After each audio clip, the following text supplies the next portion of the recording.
ಪ್ರಿಯ ನಿರೀಕ್ಷಕರೇ ನಮಸ್ಕಾರ. ಬೀರ್ಬಲ್ನ ವಿಶೇಷ ಕಾರ್ಯಕ್ರಮಕ್ಕೆ ಆತ್ಮೀಯವಾದ ಸ್ವಾಗತ. ವೀಕ್ಷಕರೇ, ಉಂಡು ಹೋದ ಕೊಂಡು ಹೋದ ಅಂದಂಗಿದೆ ಪಾಕ್ ಸೇನೆ ಹಾಗೂ ಪಾಕ್ ರಾಜಕಾರಣಿಗಳ ಕತೆ. ಇಡೀ ದೇಶವನ್ನು ಯುದ್ಧ ಮಾಡ್ತೀವಿ, ಯುದ್ಧ ಗೆದ್ದುಬಿಟ್ವಿ ಅಂತ ಯಾಮಾರಿಸಿ ದುಡ್ಡು ಪೂರ್ತಿ ಬಾಚಿಕೊಂಡು ವಿಮಾನ ಹತ್ಕೊಂಡು ಊರು ಬಿಡ್ತಾ ಇದ್ದಾರೆ.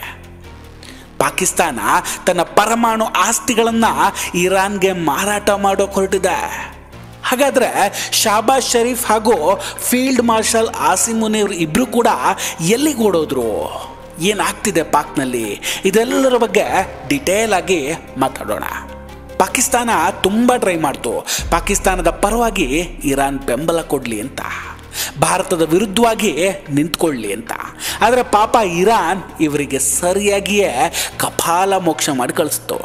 ಎಲ್ಲ ಮಾತುಗಳನ್ನು ತಾಳ್ಮೆಯಿಂದಲೇ ಕೇಳಿದಂತಹ ಇರಾನ್ ನಂತರ ಇದು ನಿಮ್ಮ ಎರಡು ದೇಶಗಳ ನಡುವೆ ಇರೋ ಸಮಸ್ಯೆ, ಇದನ್ನು ನೀವೇ ಶಾಂತಿಯಿಂದ ಬಗೆಹರಿಸ್ಕೊಳ್ಳಿ ಅಂತ ಉಗಿದು ಕಳಿಸಿತ್ತು. ಇರಾನ್ ಪಾಕಿಸ್ತಾನದ ಪರವಾಗಿ ಯಾವುದೇ ಹೇಳಿಕೆಯನ್ನು ಕೂಡ ನೀಡಲಿಲ್ಲ. ಇರಾನ್ನ ಈ ಡಿಪ್ಲೊಮ್ಯಾಟಿಕ್ ರಿಪ್ಲೈನ ಅರ್ಥ ಇಷ್ಟೇ, ನಾವು ಭಾರತದ ವಿರುದ್ಧ ಯಾವುದೇ ಹೇಳಿಕೆ ನೀಡೋದಕ್ಕೆ ಸಿದ್ಧ ಇಲ್ಲ ಅನ್ನೋದು.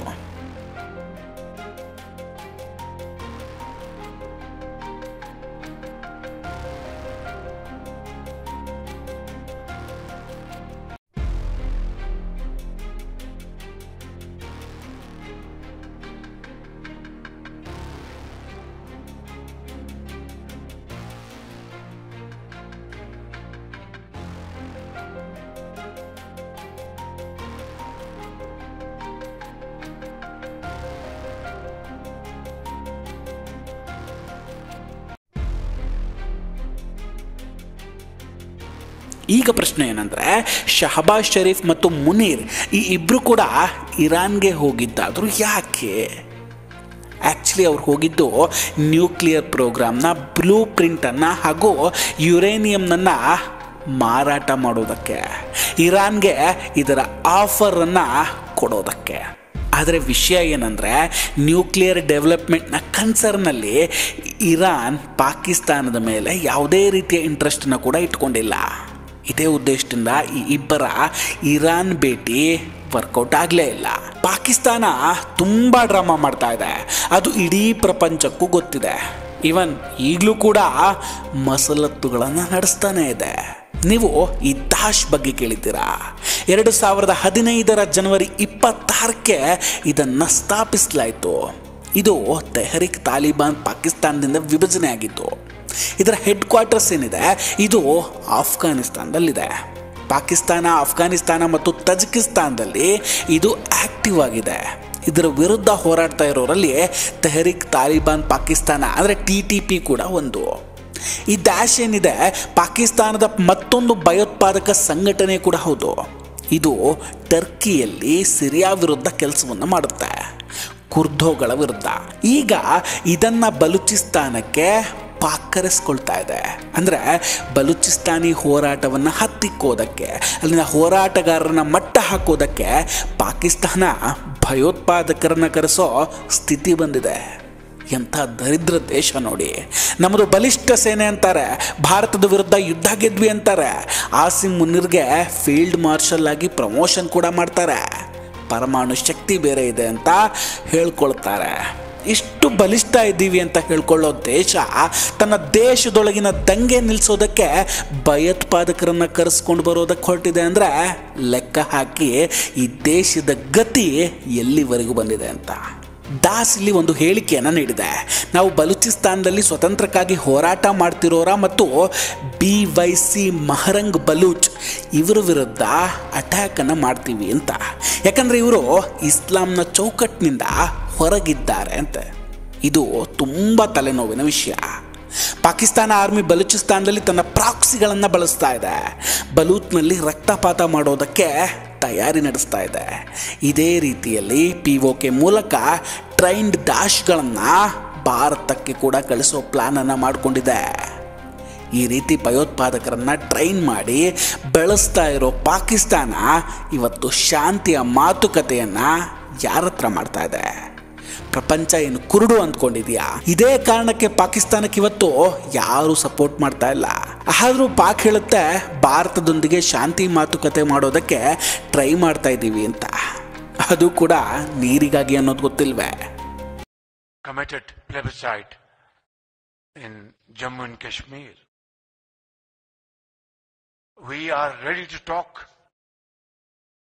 for the sake of peace on water issue with a neighbor. We are ready to talk to promote trade and also counter terrorism if they are serious. But if they choose to remain aggressor, then we shall defend our territory and our country like we have done a few days ago by the grace of God. But if they accept my offer of peace, then we will show that we really want peace seriously and sincerely. My dear brother President, ವಿಷಯಗಳು ಕೇಳಿ ಬರ್ತಾ ಇದೆ. ಇಸ್ಲಾಮಾಬಾದಿಂದ chartered ಫ್ಲೈಟ್ಗಳಲ್ಲಿ ಇವರ ಫ್ಯಾಮಿಲಿಯವರು suit ಕೇಸ್ಗಳಲ್ಲಿ ಡಾಲರ್ಗಳನ್ನು ತುಂಬಿಕೊಂಡು ದುಬೈಗೆ ಹೋಗ್ತಿದ್ದಾರೆ. ಅಲ್ಲಿಂದ ಅಮೇರಿಕಾಗೆ transfer ಮಾಡ್ತಿದ್ದಾರೆ ಅಂತಲೂ ಹೇಳಲಾಗ್ತಿದೆ. ಈ ಜನರಲ್ಸ್ ಟಾಪ್ ಪೊಲೀಸ್ ಮತ್ತು ಟಾಪ್ ಕಸ್ಟಮ್ಸ್ನ ಆಫೀಸರ್ಸ್ ಹಾಗೂ ಪೊಲಿಟಿಷಿಯನ್ಸ್ಗಳು ಕೂಡ ಸೂಟ್ ಕೇಸ್ನಲ್ಲಿ ಡಾಲರ್ಸ್ ತುಂಬಿಕೊಂಡು ಹೋಗ್ತಿದ್ದಾರೆ. ದುಬೈನಲ್ಲಿ ತಮ್ಮ ಅಕೌಂಟ್ಗೆ ಟ್ರಾನ್ಸ್ಫರ್ ಮಾಡ್ಕೊಳ್ತಾರೆ. ಸ್ವಿಸ್ ಬ್ಯಾಂಕ್, ಅಮೇರಿಕಾದಲ್ಲಿರೋ ಬ್ಯಾಂಕ್ಗಳಿಗೆ ಇದನ್ನು ಹಾಕ್ಕೊಳ್ತಾರೆ. ಈ ಮಧ್ಯೆ ಪಾಕ್ನಲ್ಲಿ ಕ್ರಿಪ್ಟೋ ಕರೆನ್ಸಿಯನ್ನು ಕೂಡ ತರಲಾಗ್ತಿದೆ. ನೆನಪಿರಲಿ, 60% ಶೇರ್ಸ್ ಏನಿದೆ ಕ್ರಿಪ್ಟೋದಲ್ಲಿ, ಇದು ಟ್ರಂಪ್ ಫ್ಯಾಮಿಲಿಯದ್ದೇ ಆಗಿದೆ. ಕ್ರಿಪ್ಟೋ ಕರೆನ್ಸಿ ಪಾಕ್ಗೆ ಬಂದರೆ ಅದರ ಮೂಲಕವೇ ವಹಿವಾಟು ನಡೆಸೋದಕ್ಕೆ ಪ್ಲಾನ್ ಆಗ್ತಿದೆ. ಆಗ ಈ ರೀತಿ ಸೂಟ್ ಕೇಸ್ನಲ್ಲಿ ಡಾಲರ್ ತುಂಬಿಕೊಂಡು ಹೋಗೋದು ಬೇಕಾಗೇ ಇರೋದಿಲ್ಲ. ಕ್ರಿಪ್ಟೋ ಕರೆನ್ಸಿಯಿಂದ ಭಯೋತ್ಪಾದಕರಿಗೆ ನೇರವಾಗಿ ಫಂಡ್ ಮಾಡೋದಕ್ಕೂ ಸುಲಭ ಆಗುತ್ತೆ ಅಂತಾನೆ ಪಾಕ್ ಇದಕ್ಕೆ ಟ್ರೈ ಮಾಡ್ತಿದೆ. ಬ್ಲ್ಯಾಕ್ ಮನಿಯ ಟ್ರಾನ್ಸಾಕ್ಷನ್ ಕೂಡ ಆರಾಮಾಗಿ ಆಗುತ್ತಲ್ಲ, ಇನ್ನೇನು ಬೇಕು ಹೇಳಿ. ಇದು ಇವರ ಪ್ಲ್ಯಾನು. ಎಂಥ ದೇಶ ನೋಡಿ. ಇಂಥ ನೆಗೆಟಿವ್ ವಿಷಯಗಳಿಗೆ ಫ್ರಾಡ್ ಮಾಡೋದಕ್ಕಷ್ಟೇ ಇವರು ತನ್ನ ತಲೆಯನ್ನು ಉಪಯೋಗಿಸ್ಕೊಳ್ಳೋದು. ದೇಶದ ಸರ್ಕಾರಕ್ಕೆ ಜನರ ಬಗ್ಗೆ, ದೇಶದ ಬಗ್ಗೆ ಕಾಳಜಿ ಇಲ್ಲ ಅಂದರೆ ಏನಾಗುತ್ತೆ ಅನ್ನೋದಕ್ಕೆ ಪಾಕಿಸ್ತಾನ ಬೆಸ್ಟ್ ಎಕ್ಸಾಂಪಲ್. ನಮ್ಮಲ್ಲೂ ಇಂತಹದ್ದೇ ಒಂದು ಪಕ್ಷ ಇದೆ. ರಾಷ್ಟ್ರೀಯತೆ ಅಂದರೆ ಕೆಜಿಗೆ ಎಷ್ಟು ಅಂತ ಕೇಳೋರು. ಸ್ವಲ್ಪ ಅವರಿಂದ ಕೇರ್ಫುಲ್ ಆಗಿರೋಣ. ವೀಕ್ಷಕರೇ, ಈ ಕಾರ್ಯಕ್ರಮದ ಬಗ್ಗೆ ನಿಮ್ಮ ಅಭಿಪ್ರಾಯ ಏನು? ದಯವಿಟ್ಟು ಕಮೆಂಟ್ ಮಾಡಿ ತಿಳಿಸಿ. ವಿಡಿಯೋ ಇಷ್ಟ ಆಗಿದ್ದರೆ ಲೈಕ್ ಮಾಡಿ ಹಾಗೂ ಶೇರ್ ಮಾಡಿ. ಇನ್ನೂ ಕೂಡ ನಮ್ಮ ಬೀರ್ಬಲ್ ಚಾನಲನ್ನು ಸಬ್ಸ್ಕ್ರೈಬ್ ಮಾಡಿಲ್ಲ ಅಂದರೆ ದಯವಿಟ್ಟು ಸಬ್ಸ್ಕ್ರೈಬ್ ಮಾಡಿ ಹಾಗೂ ಬೆಲ್ ಐಕಾನನ್ನು ಕ್ಲಿಕ್ ಮಾಡಿ.